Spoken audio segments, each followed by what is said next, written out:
Pedem para falar sobre cibercrime, o que pode ser um bocadinho estranho, porque ouvir falar sobre cibercrime numa conferência sobre segurança e sobre tecnologia e como a tecnologia é útil, como a cloud é útil e pode ser interessante de usar, é quase como no meio de um jogo de futebol o comentador falar de perigos em partir pernas em certas jogadas ou no risco que pode haver num cabeceamento de bola em ficar com um torcicolo. Ou seja, é algo que parece contra a corrente do que seria o comentário normal. Mas não é. Não é. Cibercrime é cada vez mais uma realidade omnipresente, cada vez mais cibercrime é algo que nos está nas nossas cabeças, que está nas notícias, que está nos jornais e mais ainda neste tempo de pandemia. Neste tempo de pandemia, o cibercrime disparou e, portanto, qualquer conferência em que se fale sobre tecnologia parece-me pertinente que se fale também sobre cibercriminalidade. Desde logo porque, e cada vez mais, estamos sempre online.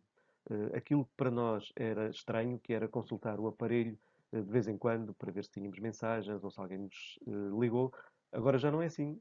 Cada vez mais todos nós estamos permanentemente com o aparelho nas mãos e mesmo quando não devíamos estar, estamos com eles e às vezes perdemos até um pouco a noção da realidade.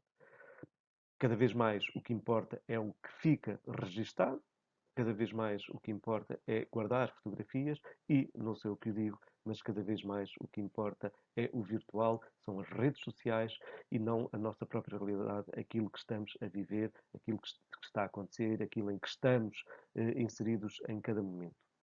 Bom, é normal que assim seja e a tendência será para aumentar. A verdade é que cada vez mais, cada um de nós, todos nós, cada vez mais estamos online, estamos na internet, estamos a utilizar a internet, os recursos da internet, as redes sociais. Claro que depois, como se diz em português, em bom português, quem se põe a jeito já se sabe. E cada vez, estando cada vez mais, nós cada vez mais online, evidentemente acontecem assim. Não somos os portugueses, acontece com toda a gente em todo o mundo. As notícias diariamente, ou quase diariamente, passam histórias de grandes empresas, empresas muito fiáveis, tecnologicamente muito desenvolvidas, às vezes até que sofrem problemas com a sua informática. É natural, porque dependem cada vez mais da internet, cada vez mais dependem de soluções informáticas e depois, evidentemente, a informática pode falhar.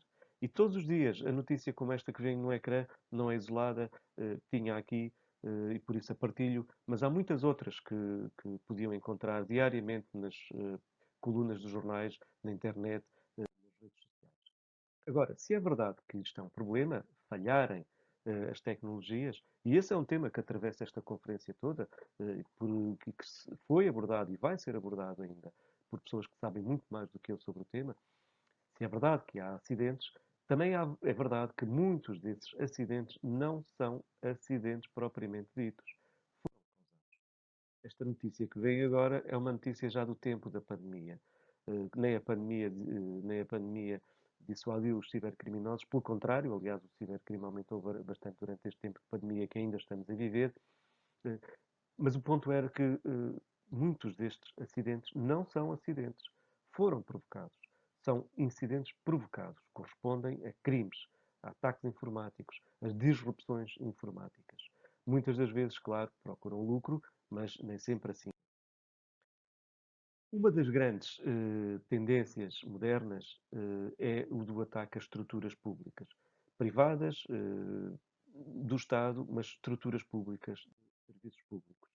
Eu gosto muito de partilhar esta imagem desta notícia do Diário Notícias, porque ela expressa bem aquilo que é a segurança informática. Se a Casa Branca, a própria Casa Branca, a residência oficial do Presidente dos Estados Unidos da América, permitiu a entrada nos seus computadores a piratas informáticos, quem não permite? A que sistemas é que os piratas informáticos não podem aceder? Não queria, perdão, não queria, com esta afirmação, criar incerteza, criar insegurança em todos vós. Pelo contrário, queria apenas deixar a nota de que os sistemas são construídos, os sistemas resultam de uma programação que é feita por humanos. E, portanto, naturalmente terão as suas falhas. Naturalmente podem ser violados.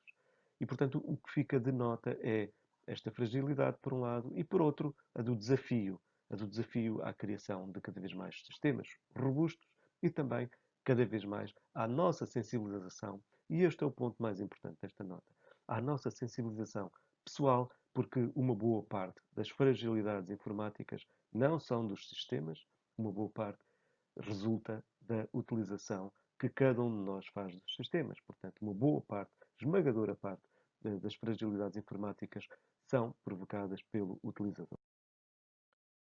Disse que havia muitas fragilidades de sistemas públicos e esta notícia é um outro exemplo delas. Esta notícia revela, enfim, de uma forma algo ruidosa, a exposição de dados do Estado. O que é isto? É a publicação na internet de informações de utilizadores dos sistemas, utilizadores esses correspondentes a instituições públicas. Esta notícia leva-me também a alertar para uma das vertentes perigosas, que é a criação de falsas notícias a propósito de informação que é verdadeira. É verdade que piratas com frequência expõem dados do Estado, mas é verdade que toda esta informação, em geral, já está disponível na internet, já foi disponibilizada na internet noutras alturas e a notícia corresponde a um desses casos. E não se creia que estas realidades têm que ver com Portugal, um país menos avançado que outros, muito mais avançado que outros, mais também, é claro. Mas em todo caso, menos avançado que outro e menos equipado que outros para temas de segurança informática. Partilho convosco uma notícia da Reuters, eh, credível, confirmável e confirmada, em que, notícia esta em que se dizia que o governo alemão, e em particular a senhora Merkel, também foi vítima de um ataque informático e os seus dados pessoais, os seus dados de acesso à internet, ao seu correio eletrónico foram publicados na internet e, portanto, o seu correio eletrónico foi publicado na internet. Uma vez mais, se foi possível a piratas informáticos aceder ao correio eletrónico da senhora Merkel, que trabalha para o governo de um dos países mais avançados tecnologicamente do mundo, qual é o sistema que não pode ser atacado? Bom, importa-me deixar, numa conferência desta natureza, importa-me deixar um alerta para uma realidade cada vez mais importante, que é o do conflito entre Estados. O do conflito entre Estados por via das redes cibernéticas, o conflito entre Estados quase ao nível da ciberguerra, do conflito militar. E notícias desta natureza encontro-nas com frequência, mas aquilo que mais me preocupa é a manipulação deste tipo de informação.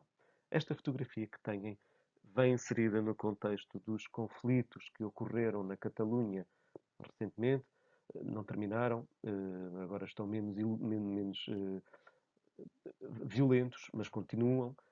Agora, há 3 anos para cá, tem havido conflitos na rua, violentos, que espelham o conflito político que existe na Catalunha. Esta fotografia foi publicada no Twitter a propósito deste conflito e mostra a Polícia Autonómica Catalã, a reprimir manifestantes e por cima de tudo isto está uma bandeira autonómica da Catalunha. Esta fotografia foi analisada por jornalistas, nem sequer foi por investigadores criminais, foi analisada por jornalistas do Le Monde, que chegaram à conclusão que era. Existe uma fotografia exatamente igual a esta, sem bandeira, publicada num contexto completamente diferente. Há quase uma década, por um jornal, um meio de comunicação social da Catalunha, e ilustrava uma greve extremamente violenta de estivadores do Porto de Barcelona, que foi, essa sim, reprimida pela polícia catalã.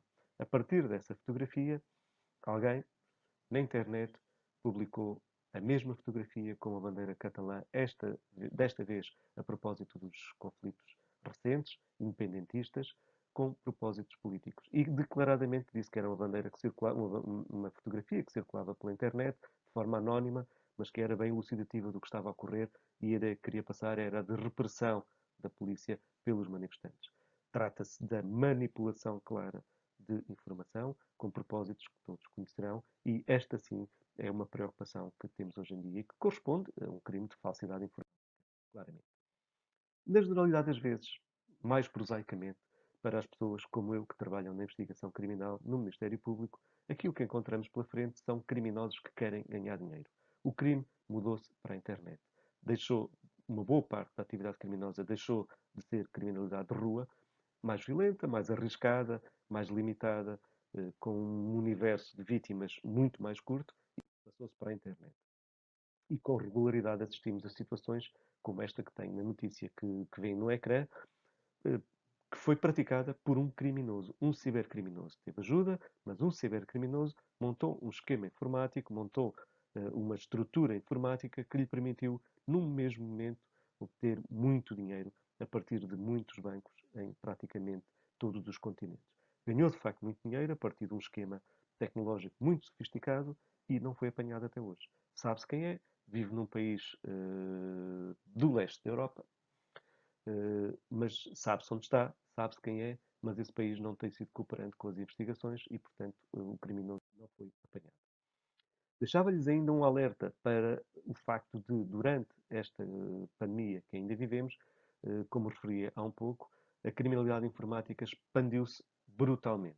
Expandiu-se brutalmente em si mesma pelos crimes tradicionalmente de criminalidade informática, ransomware, phishing, mas, sobretudo, expandiu-se por via de muitas burlas praticadas na internet.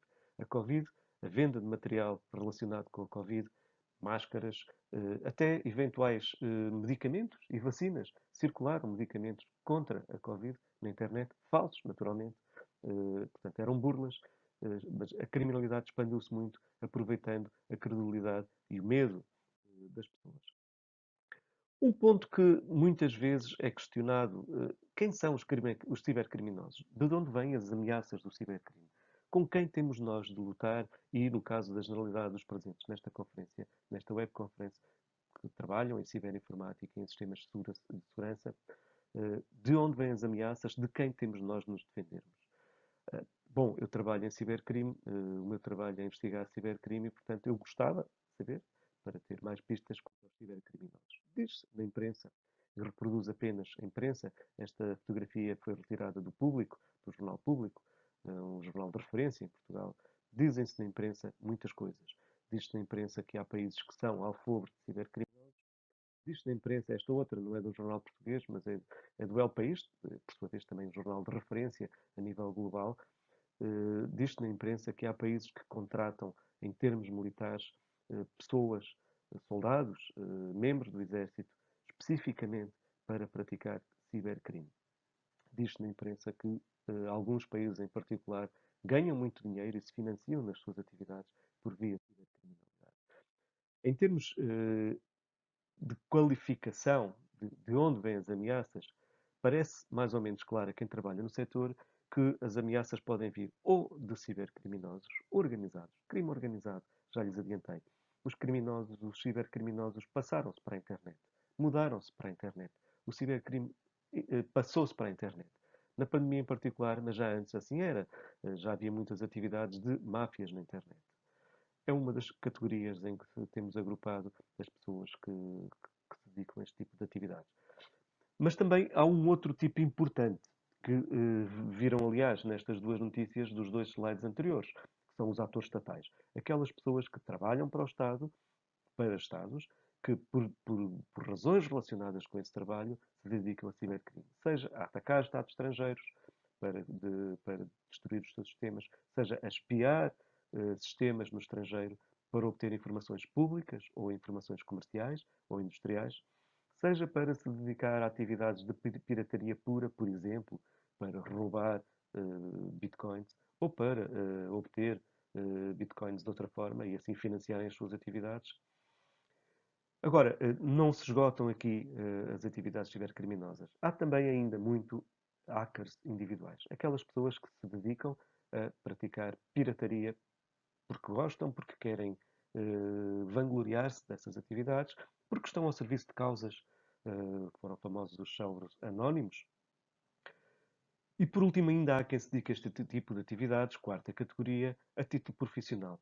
Não é propriamente crime organizado, porque não são estruturas de crime organizado, são piratas, hackers, que se dedicam a praticar crime por conta de outrem. Por exemplo, ao serviço do crime organizado também. Portanto, são pessoas, em geral, mais isoladas, são pessoas que se vendem os seus serviços na internet e cobram por eles. Dedicam-se profissionalmente a praticar cibercrime por conta de outrem. Nestas quatro categorias incluem-se a generalidade das pessoas que praticam cibercrime. É estes que nós temos de nos defrontar. Por vezes perguntam-me, mas vale a pena estar preocupado com esta realidade? Ora bom, esta notícia é uma notícia da imprensa portuguesa, difundida pelo Jornal Económico, e que diz que o cibercrime a nível global vale aquilo que o Jornal Económico qualifica de trilhões de dólares. Sabemos que os trilhões, para a linguagem económica norte-americana, não é propriamente, não são propriamente os trilhões que nós qualificaríamos em Portugal, são os milhares de milhões, depois os bilhões de bilhões, mas de qualquer maneira o valor em si mesmo é um valor assustador, é um valor astronómico que corresponde, diz esta notícia, a 3% do PIB mundial e esta qualificação em percentagem já assusta. Portanto, o cibercrime é uma realidade cada vez maior, o que quer dizer que a atividade de muitos que participam nesta conferência se dedicam à segurança, portanto, a prevenir ou evitar o cibercrime é, estou certo, uma atividade economicamente muito promissora e muito lucrativa. Não se pense também, porque é também um clichê, que o cibercrime apenas atinge as pequenas empresas, aquelas que não estão seguras, aquelas que não, que não têm serviços, que não têm profissionais especificamente dedicados à sua segurança. Pelo contrário, o cibercrime atinge transversalmente a generalidade de quem utiliza computadores, sejam cidadãos, sejam instituições públicas, sejam instituições privadas, sejam mesmo os maiores servidores de internet. Num contexto de cibercrime, e embora não tenha a ver com a segurança de sistemas em geral, gostava de lhes dar nota de um tópico que no Ministério Público nos preocupa muito, que é a segurança das crianças na utilização da internet. Cada vez mais as crianças utilizam a internet. No tempo de pandemia utilizaram-na quase a tempo inteiro, todo dia, e ainda utilizam muito, e utilizaram-na quase a tempo inteiro porque estavam uma boa parte do dia em aulas, nos vários sistemas de vídeo disponíveis, em conferências de vídeo nas aulas, e depois, no tempo do lazer, estavam no Facebook, estavam no Instagram, estavam a jogar jogos online. Portanto, as crianças, neste tempo de pandemia, mais do que antes, mas de qualquer modo, antes da pandemia e depois de termos a fase mais crítica, vai continuar a acontecer assim. As crianças cada vez mais vivem na internet, encontram os seus amigos na internet, estudam na internet, o que quer dizer que também ficam mais frágeis. E cada vez mais na imprensa portuguesa, ao encontro daquilo que acontece com a imprensa internacional, cada vez mais encontramos situações disfuncionais, em que a internet é utilizada por más pessoas que a utilizam, ou pelo menos não são más pessoas, pelo menos utilizam-na por maus fins, por más finalidades, por finalidades erradas, criminosas. E não é só, importa notar que não é só de crimes contra crianças que são feitas as nossas preocupações. A nossa preocupação é também de crimes de crianças contra as crianças. Na generalidade, às vezes, tecnicamente, não são crimes, porque as crianças até aos 16 anos não podem praticar crimes, praticam atos que poderiam ser crimes, mas por serem crianças não são crimes. Se fossem adultos, se iam, se tivessem mais de 16 anos, se iam, assim não são. E este é também um setor extremamente importante que nos preocupa, é uma área que nos preocupa muito, porque o ciberbullying transportou para a internet aquilo que era o bullying nas escolas. Todos temos noção do que é o bullying nas escolas, todos temos noção do que é a malvadezazinha, a pequena malvadezazinha de umas crianças em relação ao gordo da turma, ao feio da turma, àquele que usa óculos na turma, àquele que é menos hábil nas atividades escolares ou na educação física. Todos temos noção de que é essa atividade.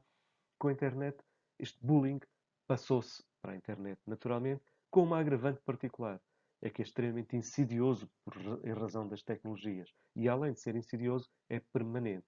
Enquanto que no tempo do bullying na escola, a criança ia para casa e ficava resguardada na sua casa do bullying, agora não, porque agora com a comunicação à distância de um clique, o ciberbullying continua. Leva a criança, vai com a criança para casa, acompanha no seu telefone, ou no seu tablet, ou no seu computador. Esta é uma área que nos preocupa. Aproveito este propósito para lhes falar de uma brochura que desenvolvemos no Ministério Público, que está disponível no portal do Ministério Público, quer em PDF para download, se o entenderem, quer para consulta no formato de e-book. Temos-lo também traduzido em português e é uma brochura que tem a particularidade toda ela ter sido desenhada por crianças de um agrupamento de escolas português. Nosso. Uma nota breve para que tenham noção do que é o contexto internacional deste propósito. Portugal não está sozinho no combate ao cibercrime. Portugal não enfrenta sozinho o cibercrime. Pelo contrário, Portugal juntou-se a um grupo de países que, entre eles, assinaram a Convenção de Budapeste, um tratado internacional. O primeiro tratado, o único tratado internacional em matéria de cibercrime com abrangência global. Há acordos sobre cibercrime regionais entre os países árabes, por exemplo. Há um acordo entre os países da União Africana, por exemplo. Mas em termos globais, este é o único tratado que permite cooperar internacionalmente em termos de cibercriminalidade, quanto a cibercriminalidade e quanto a obtenção de prova digital. Vem no ecrã, é um tratado que não é novo, que está em vigor desde 2004, mas continua a ser o único vigente em termos universais e inclui países de todo o mundo. Neste momento chegou a países de todo o mundo. No topo do ecrã vem uma bandeirinha azul da Europa, por uma razão, quando preparei este slide, não consegui incluir as bandeiras de todos os países da Europa e, portanto, optei por pôr não a bandeira da União Europeia, porque o VEN não é da União Europeia, é a bandeira do Conselho da Europa, que, como sabem, é um organismo que vai muito para além da União Europeia, que inclui todos os países da Europa, com exceção da Belarus. Portanto, inclui 47 países da Europa. E destes 47 países da Europa, apenas um não assinou a Convenção de Budapeste, que é, aliás, a Rússia. Portanto, a Convenção de Budapeste é um tratado internacional, é um grupo de países que quer combater o cibercrime, dos quais faz parte Portugal. Portanto, Portugal tem a cooperação de todos estes países, incluindo muitos dos países onde estão baseados muitos dos players internacionais na área da segurança informática, como o Japão ou os Estados Unidos da América, para todos os europeus, claro. O Brasil também já é observador da Convenção de Budapeste, está em processo de ratificação neste momento. O que pretende a Convenção de Budapeste? A Convenção de Budapeste descreveu o que devem ser os mínimos standards quanto a crimes em ambiente digital. Não descreve todos os crimes que devam estar punidos nas legislações nacionais, mas descreve o mínimo. O propósito de descrever o mínimo de crimes é que todos os países tenham um enquadramento igual. Isto é, quem pratica um crime de sabotagem informática, por exemplo, em Portugal, sabe que estes mesmos factos são punidos da mesma forma no Brasil, na Nova Zelândia, em Samoa, no Japão, no Senegal, em Cabo Verde, no México, porque todos estes países são membros da Convenção de Budapeste. Portanto, sabemos que o mesmo que é crime em Portugal é igualmente crime noutro país do mundo, naqueles países do mundo. Esta é uma vertente importante porque facilita a cooperação internacional. Aliás, a cooperação internacional é um dos propósitos fundamentais desta Convenção de Budapeste.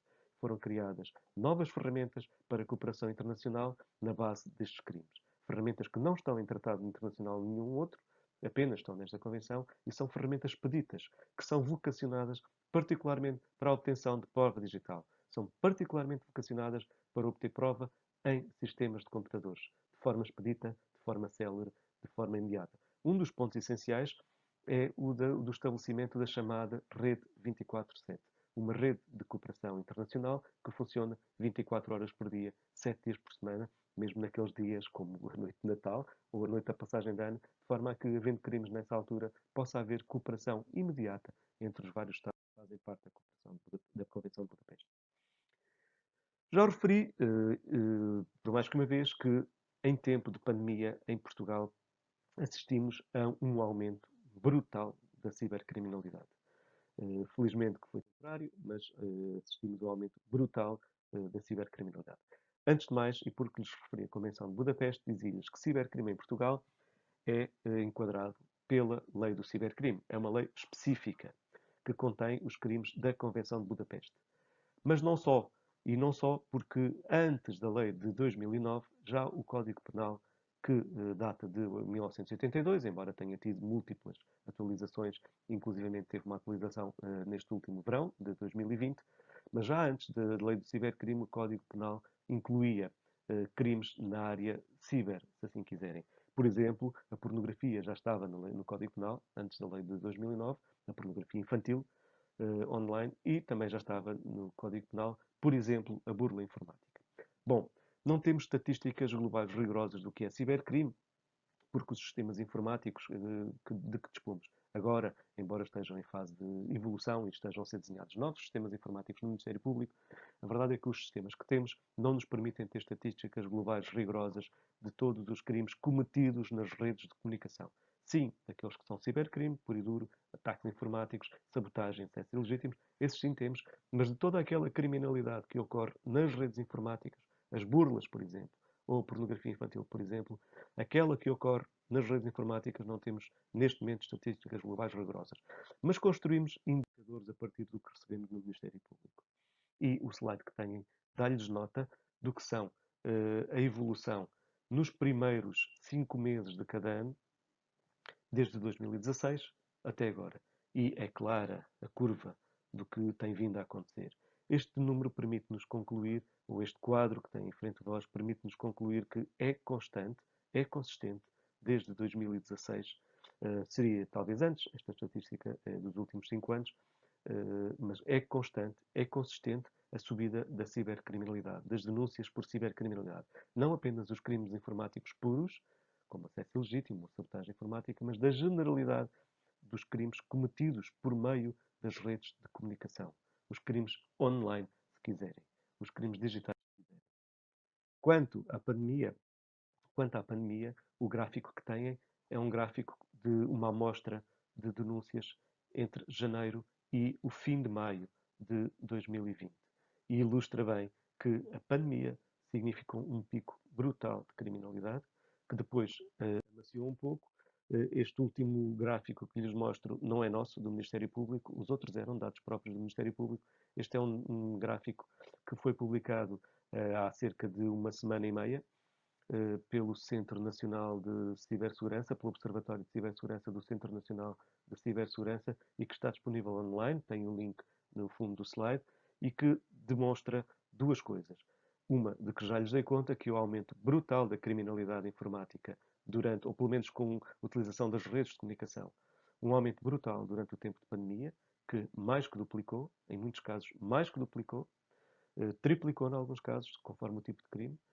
Isto, por um lado, e por outro lado, que, graças a Deus, felizmente, depois de passado o pico da pandemia de março e abril, sobretudo abril, houve um amaciamento destas curvas, houve uma redução destas curvas, mas que, todavia, não baixou aos níveis anteriores. Ou seja, se é verdade que a cibercriminalidade aumentou imenso durante a pandemia, também é verdade que não baixou imenso depois da pandemia.